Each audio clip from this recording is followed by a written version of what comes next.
Pause. Breathe. Listen.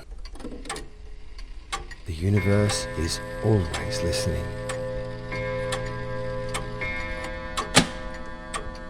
Now is the time for you to listen back. If you ever felt that love is something you need to hide and keep hidden, the following message might resonate with you. We're going to talk about Venus in the 12th house, natally, in synastry or an aspect with Pluto. And let's put that insight into action. Have you ever been in love with someone from a distance? And I'm not just talking about physically, where phone calls and other physical actions can connect you.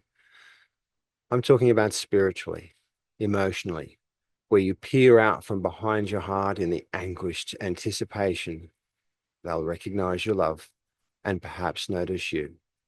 Have you ever felt that love is something that you need to hide and keep hidden because it's far too fragile to let out on its own? Perhaps you fell for the person who isn't emotionally available right now, or you poured your entire soul into a connection that can never fully form, gain structure, and become strong. Love for you feels like an ocean mist. It's something you can feel that surrounds and envelops you, but it's never been something you can reach out and actually hold on to. As someone with Venus in the 12th house, you don't just feel love, you dissolve into it. You merge, sacrifice, and become one with a dream. But there's a secret that no one speaks about. You don't have to suffer for being in love. You can have devotion without disappearing. You can have depth without drowning.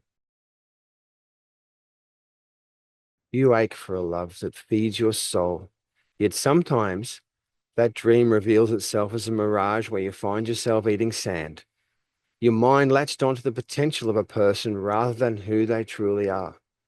A reality check. Next time you idealize a lover, ask yourself, do I actually love them or do I love the way I feel? Give a name to how you feel and own it by declaring, I feel this out loud in such a way that your own ears can hear you and they can feel and notice that way you feel in the sound of your voice. Say it out like you mean it. And then ground your vision of the relationship in actions, not in promises. Write down their promises and take note of their action. Are they providing support or only promises and apologies? Redirect your longings. Pour your craving for deep connection into an action that fulfills you. Creative art, poetry, music, writing, meditation are great ways to connect with your naturally expressive flow. The more you channel your craving for a connection into an expression of your undefinable self, the less you'll chase unavailable people and their undefinable rapport. And rewire the thrill that you feel if secrecy or emotional distance fuels your attraction to the unattainable. Reframe that thrill into something else. Learn a new skill. Take a visit to somewhere unfamiliar or explore new ways to be expressive.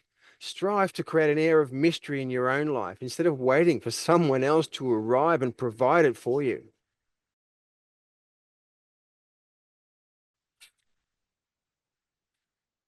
When you love, you go all in.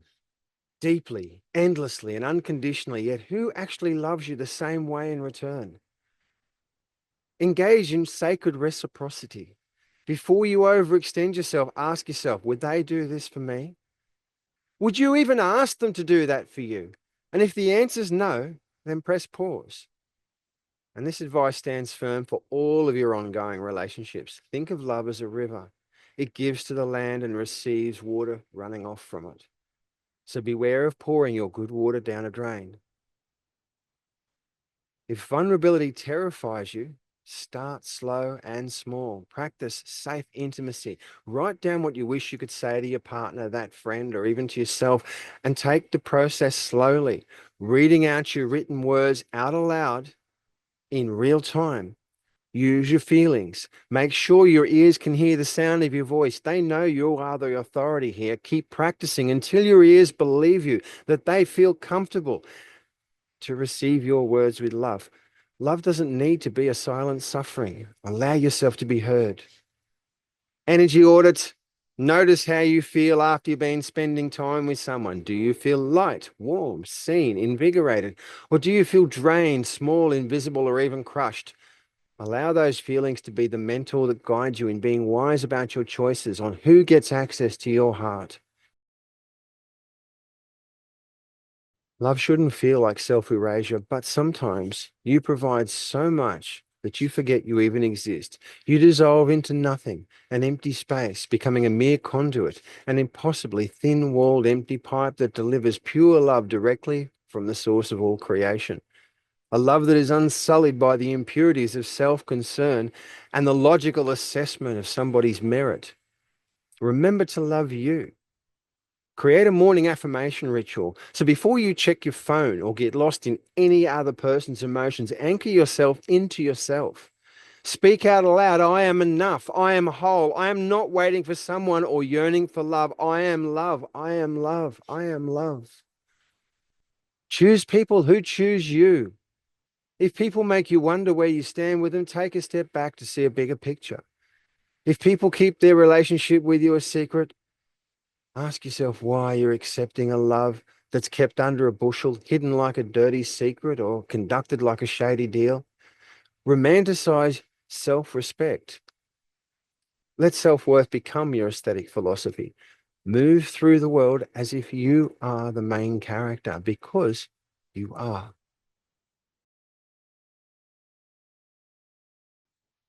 Finding love has often felt like destiny. Not all soul connections are meant to last. Some are meant to teach us, not tether. Do you know a release ritual? If you're holding on to a love that was never fully received, write a letter to that person. They don't send it. Set fire to it. Release the ashes into water. Connect yourself with the ashes that they sink, drift away, disintegrate, and fade away into obscurity, just like that relationship did. And then remind yourself out aloud, if it was meant for me, it would have been. You can move yourself through the pain.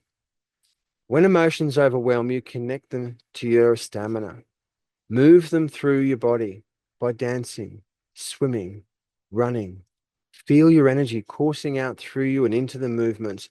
Let those movements be your medicine and feel the pain exhausting itself as your energy flows out of you. And teach yourself to laugh at the illusions. Next time you catch yourself longing for a love that isn't real, smile at the farce.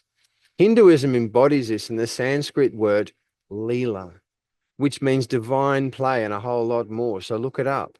You see, you were never unlovable. You were just being reminded to play by your rules.